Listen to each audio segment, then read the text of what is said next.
This is BBC Two in widescreen. Sit back on your sofa and relax. Or maybe not. Now! Then! Now! Then! Now! Then! Now! Then! Oh, I'm Jimmy Savile. And I'm Jimmy Savile. And we're running the London Marathon. I hope nobody dies. If they do, Bagsy, I take them to the mortuary. How's about that then, guys and girls? Wake up! Get out of bed, put on your clothes, another day is dawning. Turn on your TV, time to watch This Morning with Richard, not Judy. For better, not worse, it's live, not rehearsed, made for no money, not for anybody. Welcome your hosts, Ethel, Rich and Stu, they have no idea, so let's see how they do on This Morning with Richard, not Judy.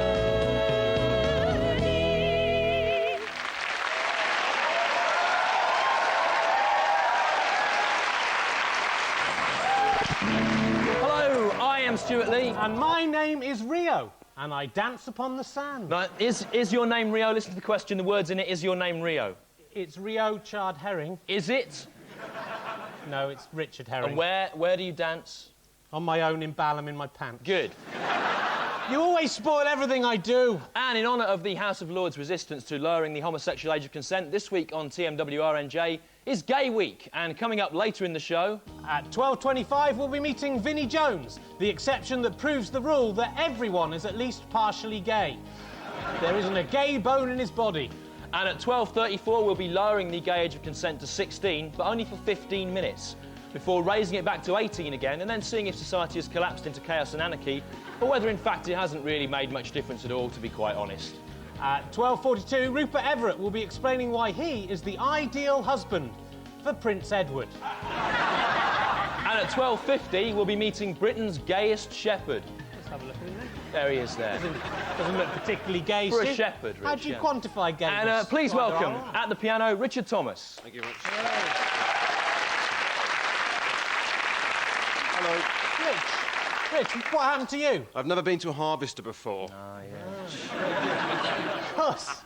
Brilliant.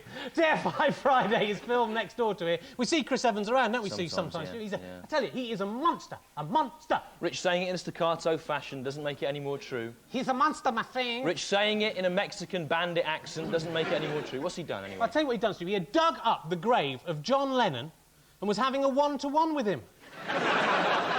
In what sense? Well, Stu, he was giving the corpse compliments, which were obviously just thinly veiled references to how good Chris Evans himself thinks he is. Oh, yeah.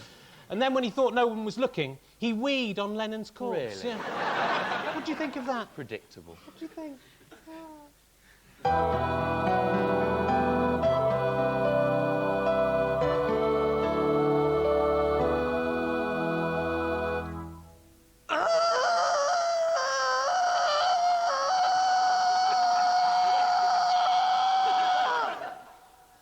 Said my daughter the other day, whilst giving birth.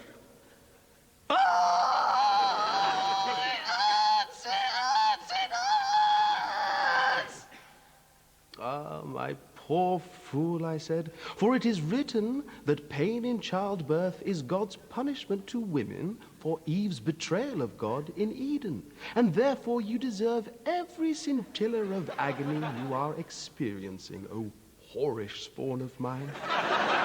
And thus, justly chastised, did she complain more quietly. Tell me, Stu, what have you been up to this week? Well, this week I avoided queuing for up to 18 hours to see the Royal Academy's Monet exhibition by buying some water lilies, putting them in my bath, then getting really drunk, smearing wallpaper glue on my hands and squinting at the lilies through my paste-smeared fingers. Stu, I don't think that's really comparable to the way that Monet captured the inner life of the Da Vinci garden flowers with his innovative impressionistic use of colour and light, and by association does discovered what we might describe as a genuinely new way of seeing. I think we must have read each other's bits on the autocue there. Oh, yeah, we did, yeah. These lilies, Stu, did you consider them at all? No, I didn't, no. Okay. Now, what have you been up to this week, Rich? Well, Stu, I was messing around by the old canal. Of course. I only ended up with rat syphilis. Oh, yeah? Fell in, did you? No, Stu, I think you've misunderstood what I'm Right. saying. I started hanging around with some of the rats there. One thing led to another. You are sick, you're I'm not, sick. Stu. I like all different kinds of rats. I'm not prejudiced. Black rats, masked rats, Gambian giant pouched rats. Of course, they're all giant pouched rats by the time I finish with them. And black and masked, come to think of it. And now, the return of an old friend. Oh yes, hear ye, with your hobby ears. I am Simon Quinlack, and welcome to my hobby world of hobbies. I love doing hobbies, and am the best at doing hobbies also. I am what you will need for this week's hobby. A public house, a gullible man, a flask of weak lemon drink, and a plastic bag full of different pieces of fruit. This hobby is a good hobby if you like fruit and getting free money off gullible members of the public. This hobby is called the Real Fruit Machine with reels of real fruit hobby. How to do this week's hobby. First of all, find a gullible man who enjoys playing a fruit machine, like this one. Hello, are you a gullible man? Answer me! No. Oh, I think you are. Why are you watching false fruit spinning on the reels when you could be looking at real fruit or my real fruit machine with reels of real fruit? Pardon? I think you heard me, Mr. Fruit. If you give me £1 and I give you 3 pieces of fruit the same, you could double your money. All right, I'll go for that. You can't even see the trick. Pull my arm. Do it!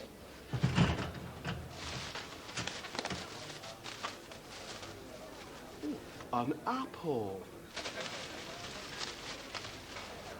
Oh, another apple. Drink your weak lemon drink. Now! Would you like some? Yeah. I bet you would.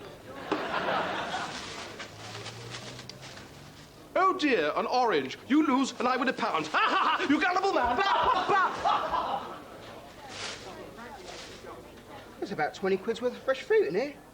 Great.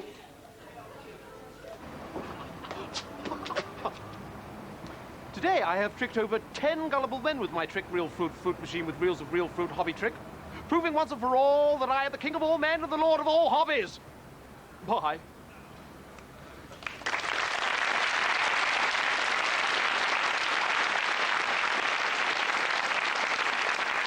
Hello, I'm Baroness Young, the House of Lords homophobic Harridan. I will not rest until all joy in love is extinguished on the planet Earth.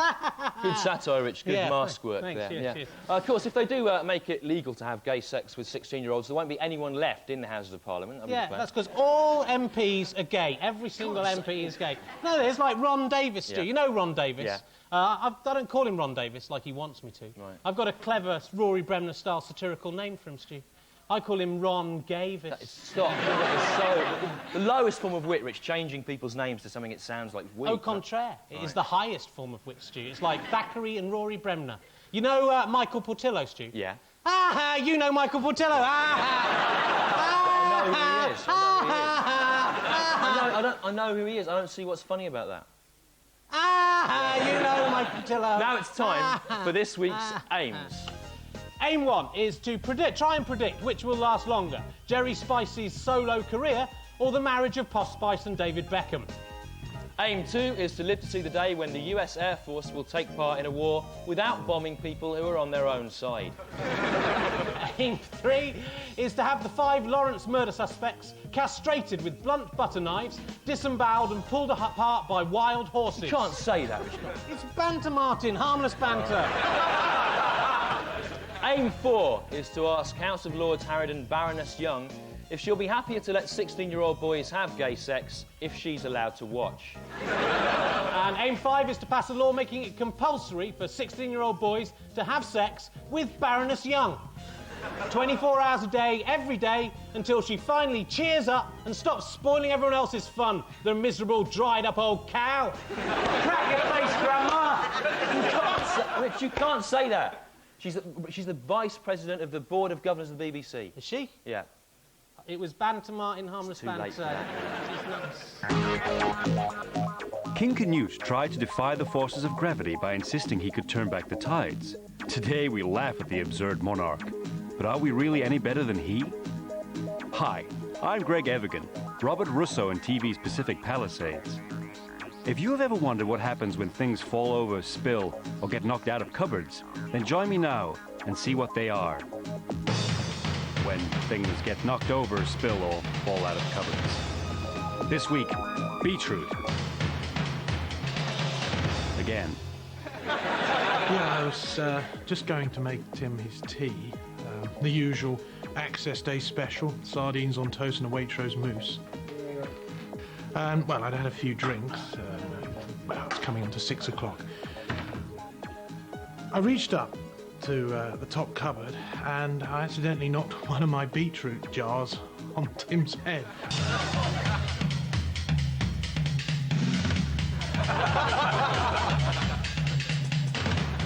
I mean, he's always getting in the way under my feet. Anyway, we hit it and boom, bang onto the floor. Boom. Boom.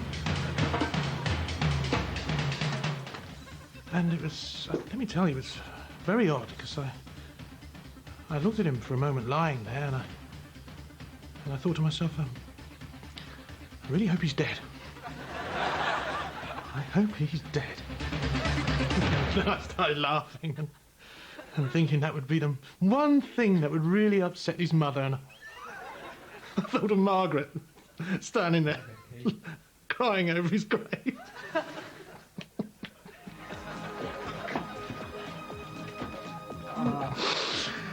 Anyway, Tim got up, sit down, he was fit as a pie. It was a very strange moment for me, really.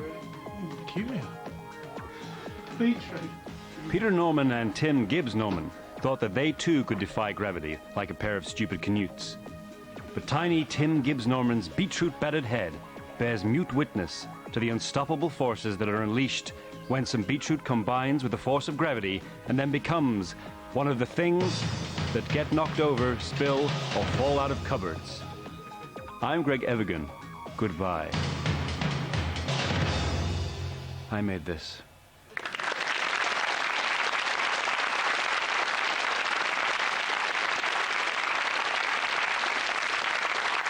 Now, once again, let's prepare to choose the king or queen of this week's show. So please welcome our slaves who are both actually taking part in today's London Marathon, raising money to pay someone to have sex with Baroness Young. It's Trevor and Nathalie. Trevor, Nathalie, coming down the stairs. Look at them! Trevor and Nathalie. They're dressed as hilarious fancy dress London Marathon runners. Don't give up now, Trevor. You've come so far. Trevor, our small-faced man this week dressed as a frog. You know, Trevor, your face is so small, there are actual real frogs with bigger faces than you. Leave him, Stu. And, of course, the king of the show will get whatever they desire from this, the Jimmy Savile trolley of athletics and death. You and you and you and you.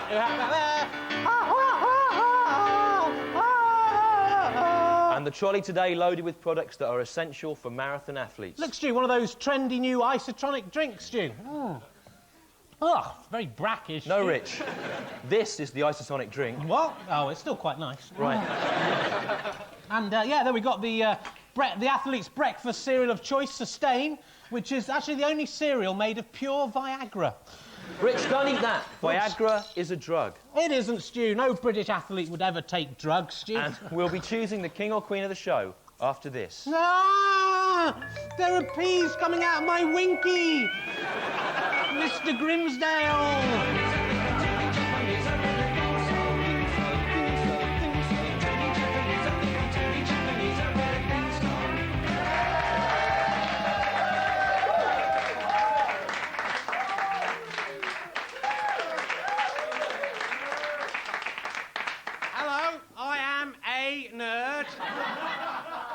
Were amazing times for comedy. We changed the comedy landscape. Algernon nerd. Yeah, a lot of people have done that nerd character after me. I'm thinking of Norm from the Twix adverts, played by the actor Kevin Eldon, but I was the first, I believe. I'm doing the shopping for my mum. I'm doing the shopping for my mum, of course, became a bit of a national catchphrase, bit of a cross for me to bear. Gang of youths attacked a boy in Leicester with learning difficulties.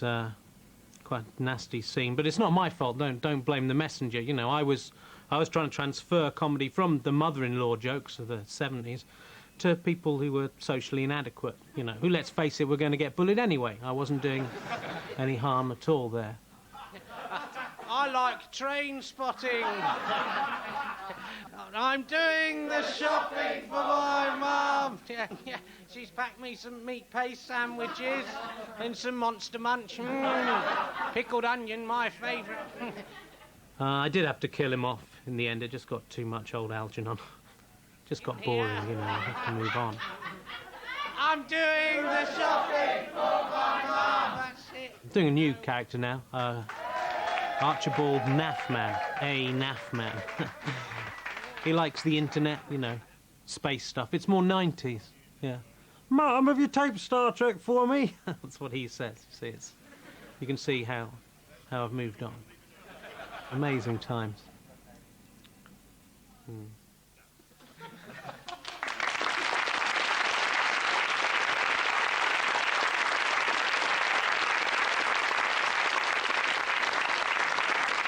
And I'm here with 3 more ordinary members of the public who long in their hearts to be the king or queen of the show. What's your name here? Sally Herworth, yeah? And you say you should be king or queen of the show. Or queen. Because your dad used to get drunk with Oliver Reed.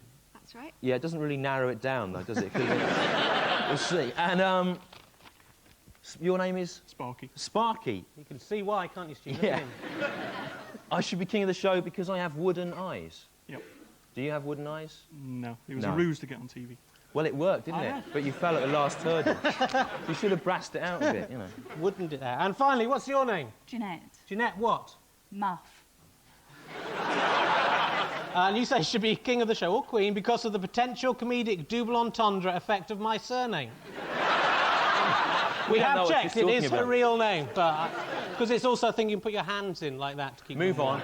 Now the studio audience. You're making up your own jokes now, as Les Dennis would say. Now the studio audience will democratically choose their monarch with the aid of our Jimmy Savilometer. How's about that then? Now then. So if you like number 1, whose dad drank with Oliver Reed, applaud now. Jimmy Savilometer going up. Now then. You like number 2, who lied about having wooden eyes, applaud now.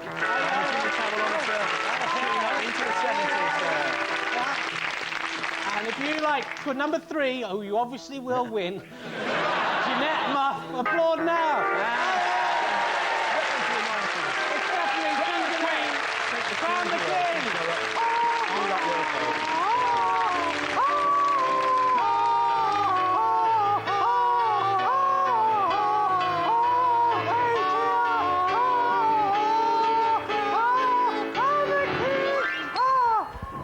Queen Jeanette, any early pronouncements at this stage? I'd like to replace Milton Keynes with a giant bouncy castle. Well, that's very good. The Queen or King has spoken. Give her a round of applause.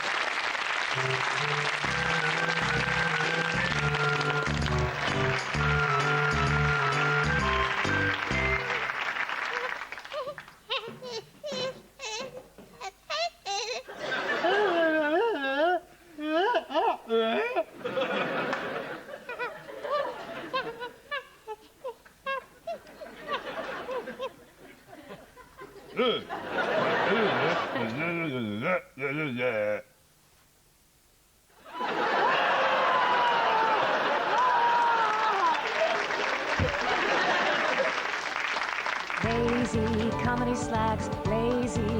slacks, tedious setups, predictable gags, lazy boring comedy slacks,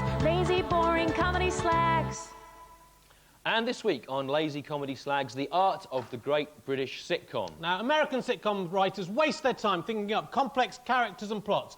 All you need for a great sitcom is a title that is a pun based around the situation of the com, or, if you can't think of one, the name of one of the characters, and the rest will write itself. That's right. Now, all British sitcoms are thought up by the BBC head of sitcoms, Geoffrey Merkin Warbeck. There he is there. Who lives literally in an ivory tower in Oxford. What, a tower made of ivory? Yeah, which plucked from elephants' howling faces. Oh. And here are some of the sitcoms currently in production at the BBC. First one here, Role Reversal. Ian Roll is a driving instructor.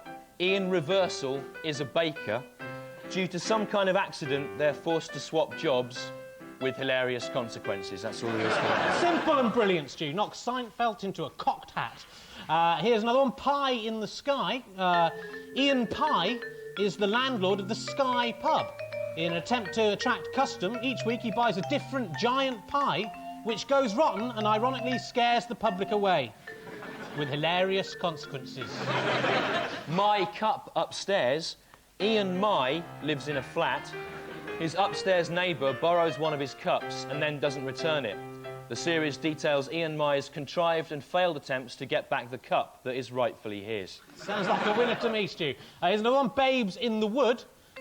This is two babies live in a piece of wood. Simple, brilliant, isn't it, Stu? Yep.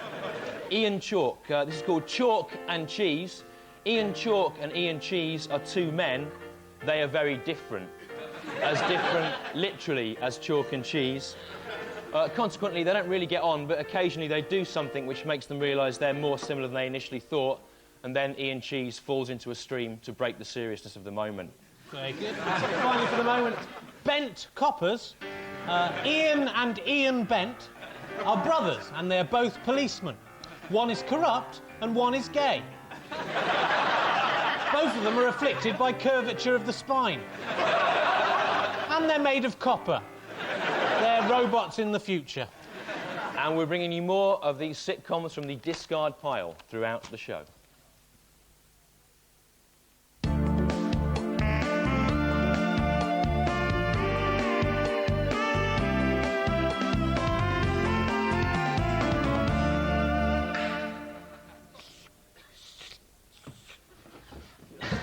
Hello, you just caught me lapping up some milk. Don't worry, Puss. I wasn't drinking your milk. But I am now. Oh, lovely. Well, we've had a lot of fun there. But milk is no laughing matter, especially in this day and age when man's stupidity is wiping out so many milk-giving species. Which is something you might like to consider while I drink this week's milk. Quagga milk.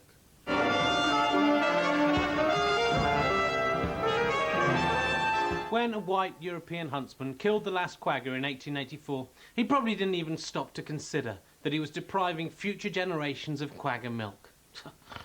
Mixing horse and zebra milk together may give us some idea, but fortunately a few rare bottles of quagga milk have survived.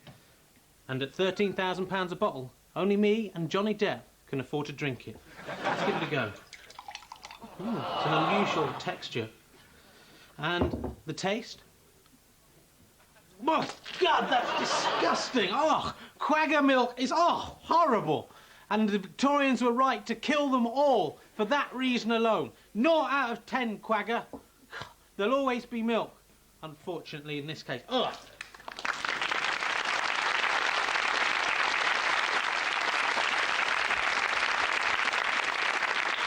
Another one of our sitcoms here. This one's called Eye on the Ball. Adam I, who used to do the video game reviews on Live and Kicking, loses his 2 legs in an accident. Zoe Ball feels guilty that he was sacked and so offers to carry him around on her back. Thus, he is literally eye on the ball. And there's a note here, if Zoe not available, Johnny Ball definitely is. What's the matter, Rich? Got an itch there? Yeah, you know, I think it might be I was up in the old church belfry at the weekend. Oh, yeah. Fiberglass lagging. No, Stu, I've got bat gonorrhea. Oh, right. Like rat syphilis. It's got very different symptoms, You are Stu. sick. I'm not, Stu. I like all kinds of bats. Horseshoe bats, vampire bats, fruit bats. Of course, they're all fruit bats by the time I finish with them. What do you mean? Hey, now, staying with the fruit theme, it's time to meet someone with a bit of explaining to do. Please welcome the Curious Orange.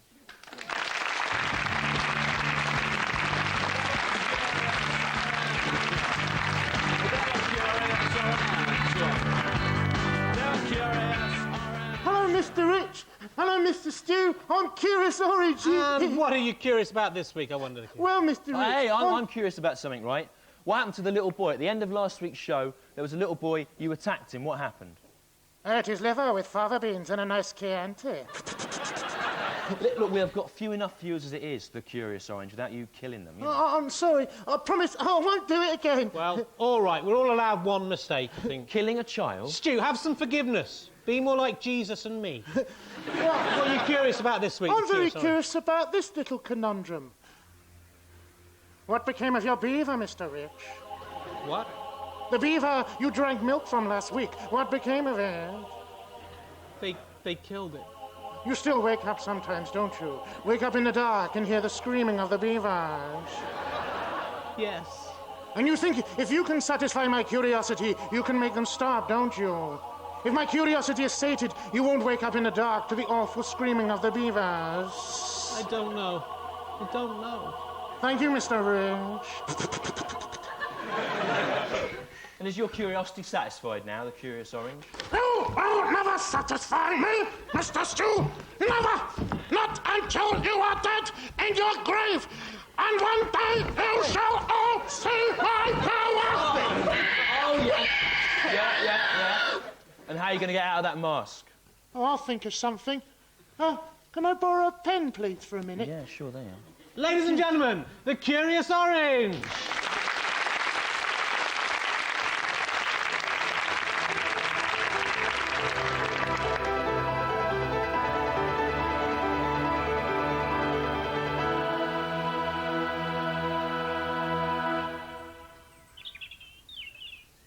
And so you see how I, the Son of God, remember, am allowing this woman of sinful life to kiss my foot.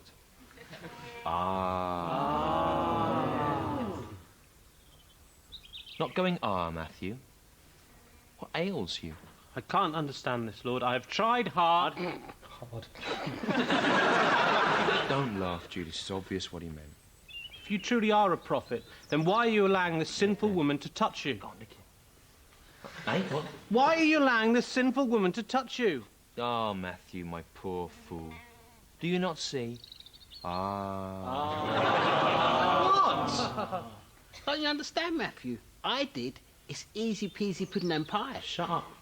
Matthew, the great love that this woman has shown shows that she has been forgiven much, whereas he who has been forgiven little may show only a little love. No, not. It isn't, because I haven't committed any sins, and yet you're ignoring me and just paying all attention to her. Matthew, when I came round to your house, you did not give me water for my foot. No, it isn't. I didn't know you wanted water for your foot. Did. If you'd wanted foot water, you should have asked for it. You know, I'm not telepathic, am I, Jesus? You know, it's not the first thing that springs to mind. I better get him some foot water. You know, I just didn't think of that. Matthew, unlike you, this woman of sinful life has bathed my foot with her very tears. Well, you know, she's probably one of those people who can cry at will, isn't she? I'm not. I never cry at anything normally. Well, maybe it's her time of the month. She's all emotional. Sexist, isn't it, Jesus? What Matthew just said. Yes, Peter, it is. It's sexist. Good, yeah. Matthew, unlike you, this woman of sinful life washed my foot with her tears and dried it with her very hair. No, not her. It's easy for her to dry your foot with her hair. She's got really long hair, hasn't she? I've only got short hair, look. Not my fault. Well, I'd have to get down on the floor and sort of roll up and down your foot like that, like some kind of human head-sized shoe polish rag.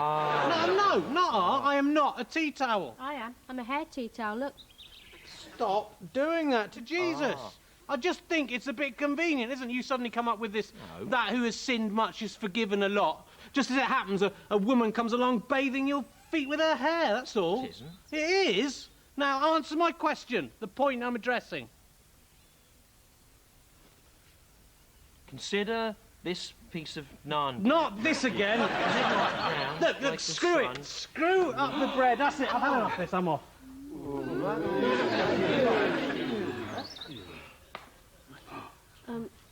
Can I stop now? Just lick that in there.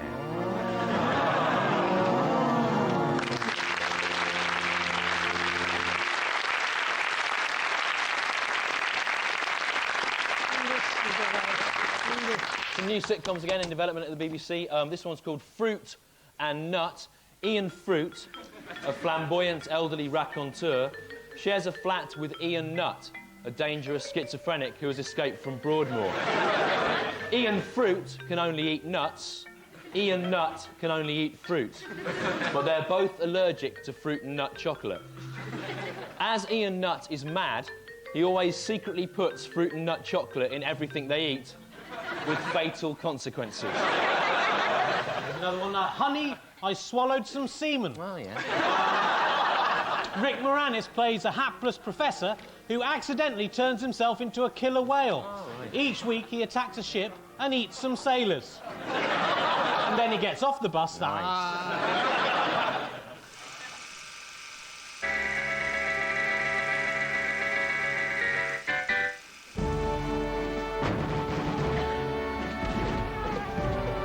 Saving Private Ryan. Current plot. The moving story of a unit of American soldiers who reluctantly risk their lives to locate Private Ryan so he can be sent home to his mother. Many of them lay down their lives, but Ryan is safe. Finally, an elderly Private Ryan goes with his wife, children and grandchildren to kneel and pay tribute at Tom Hanks's grave. With tears flooding down his cheeks, he turns to his wife and says, Have I lived a good life?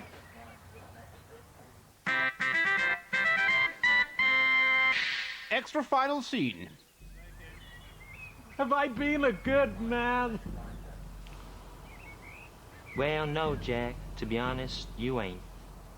You've grown up from a stupid, chubby, empty-headed young boy into a fat, dull, old man in a blue zip-up coat. Name one thing you've ever achieved in your so-called life. Just one. See, there ain't nothing, Jack. I kind of wish that Tom Hanks character had been saved. He at least looked like he was going to do something worthwhile. You never even got round to putting those shelves up in the garage. Oh, and the kids ain't yours. I had an affair with a German prisoner of war. Oh. And mighty fine he was too, my friend. So, all your brothers is dead. Your genes ain't been passed on. And all your little friends were killed trying to save you. No. And by the way, Jack, I think Hitler was right.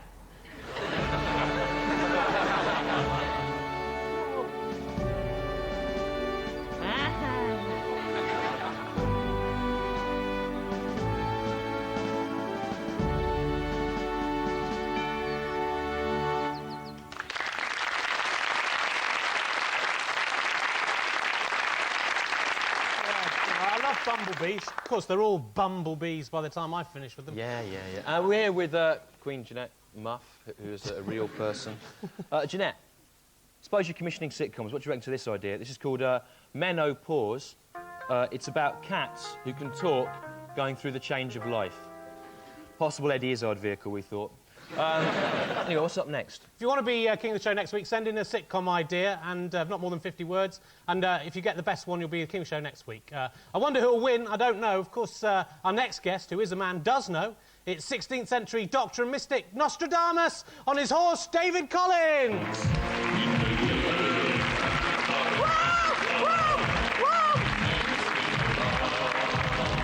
Hello there, Nostradamus. Hello, Rich.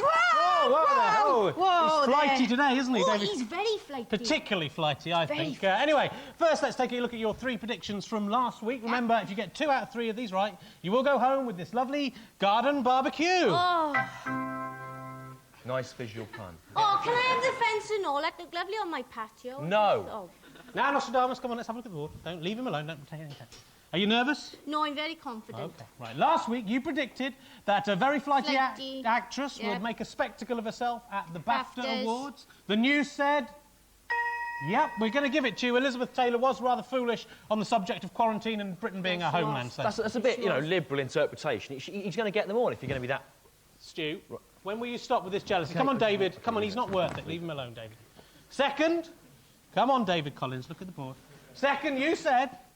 that Lady Margaret Thatcher would die. The news said... No, unfortunately, she still lives, I'm afraid. No, it was banter, Martin. Just harmless banter. This is hardly the place for banter now, Nostradamus. No. Damn you, And that's a Chinese burn for you, Nostradamus. Ow. Yeah. Anyway, wasn't Nostradamus French, anyway? No, he was Welsh. I was Welsh. I am Welsh. I'm from Torquay, you're a very stupid man. Finally, come on, you 3. Come on, just be friends.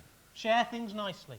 Finally, you said that the great fish will come to complain and weep, and then it will rain on Friday. The news said... No, that's wrong, I'm afraid. No, I was talking in code. The great fish is Fish from Marillion, who complained and wept about the mixed reviews he got for his new album, River Gods and Zippos. Even a monkey would know that. No. It did rain on Friday, though. Yeah, it did rain on Friday. You're wrong. Smash the barbecue.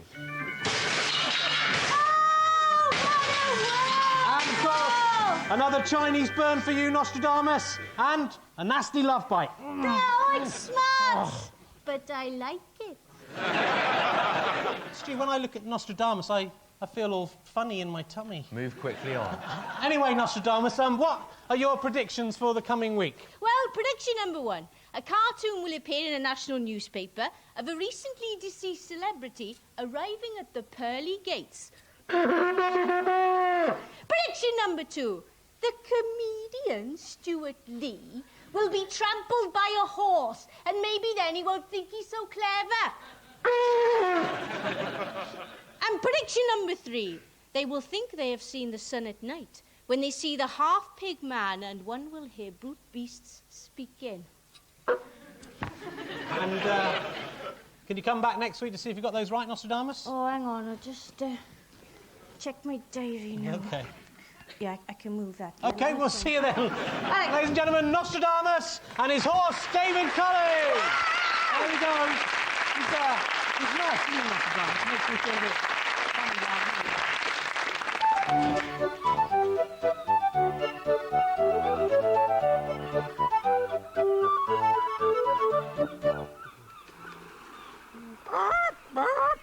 Avast, shipmates! Prepared to bring aboard the Bounty! Oh, hello, children. It's me, Histor, the crow that you know will make history so interesting. Here you are, Histor. Huh? What's this? It is a bounty. You asked me to bring aboard a bounty, and so here it is, the Bounty Chocolate Sweetmeat. No, I'm sorry, that is just rubbish. Rubbish, like a rubbish dump where birds might live, possibly. No, stop that, it's pathetic. Does it really come to doing a bounty joke? Well, there's only so many, pirate stroke nautical terms to misinterpret. Even so. Anyway, what's the news, Histor? Well, you may have heard on the grown-up news... Grown-up news. That people are running a marathon. Like a marathon, another chocolate bar. They're called Snickers now. Knickers, like a bird's knickers. What is a marathon, Histor? I've never heard of it before. To find that out, let's fly back in time. As the crow flies. Fly back in egg as the egg eggs. Egg.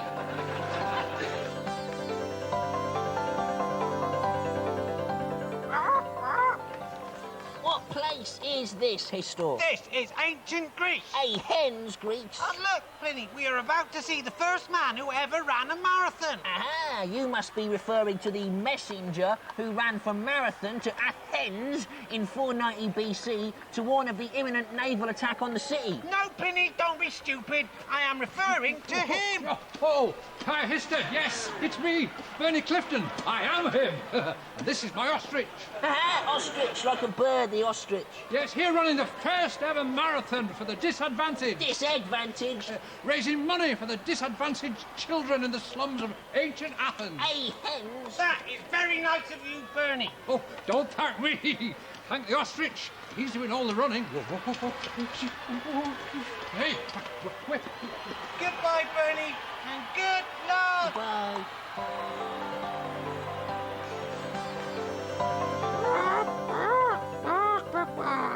And every year since then, Bernie Clifton has run the nominal distance of just over 26 miles in order to help those less fortunate than him. And every year he's made the joke... The yolk, like a bird's yolk, egg yolk. About the ostrich. Ostrich, like an ostrich. Doing all the running. The run wing, like a bird's wing. Now, Pliny, have you brought aboard the Bounty yet? Yes! What? Why are we sinking? Because I have brought aboard the Bounty, the historical ship on which Feather Christian mutinied against Captain Bligh, like Captain Birdseye, like a bird's eye.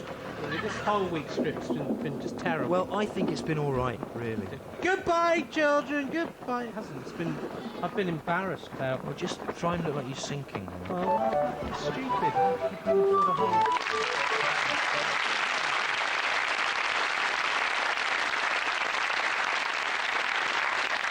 will you stop doing that, right? Trying to look like Robbie Williams won't make Andrea Corr fancy you, do you understand? I'm not trying to do that, Stu.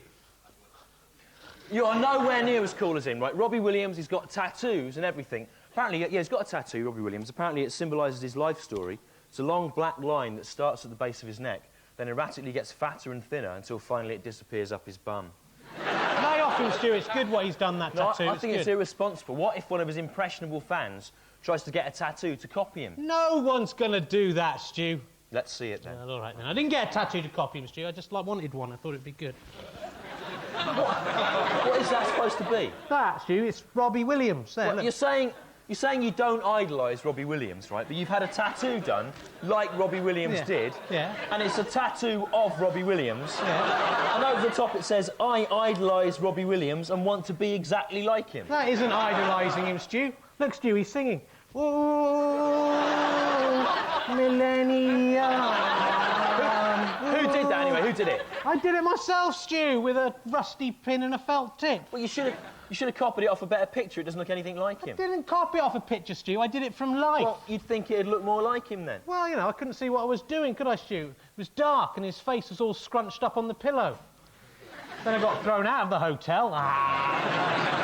You've embarrassed me. You've embarrassed this audience. You've embarrassed the actor, Kevin Eldon. I haven't. Yeah, you're embarrassed, aren't you, Kev? Well, yes. See? But most of all, you've embarrassed yourself.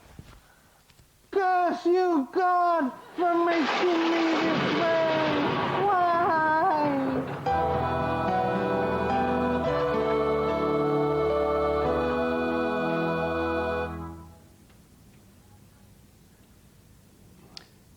Shall a horse that has followed the word of God be admitted to heaven?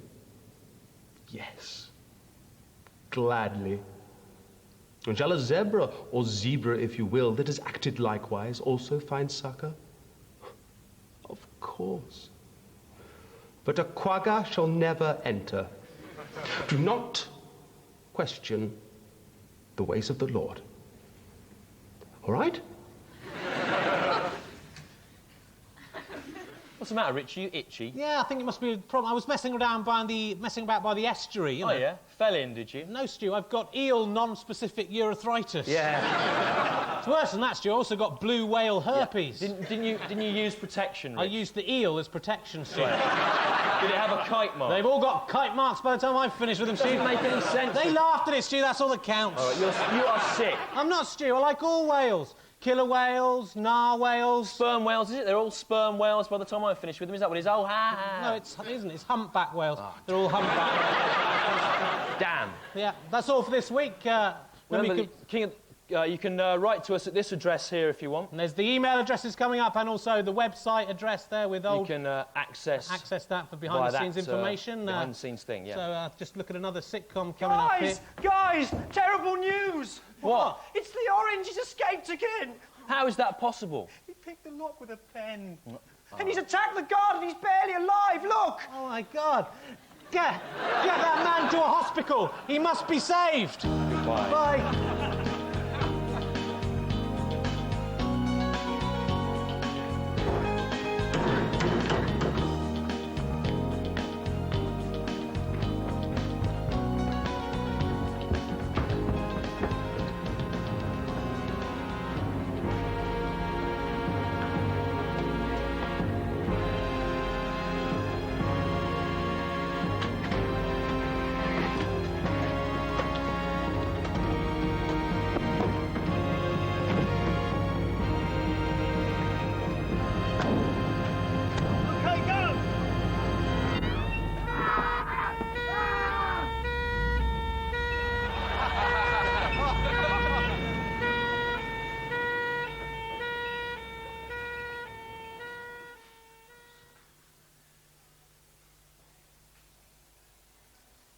This. You must be very proud.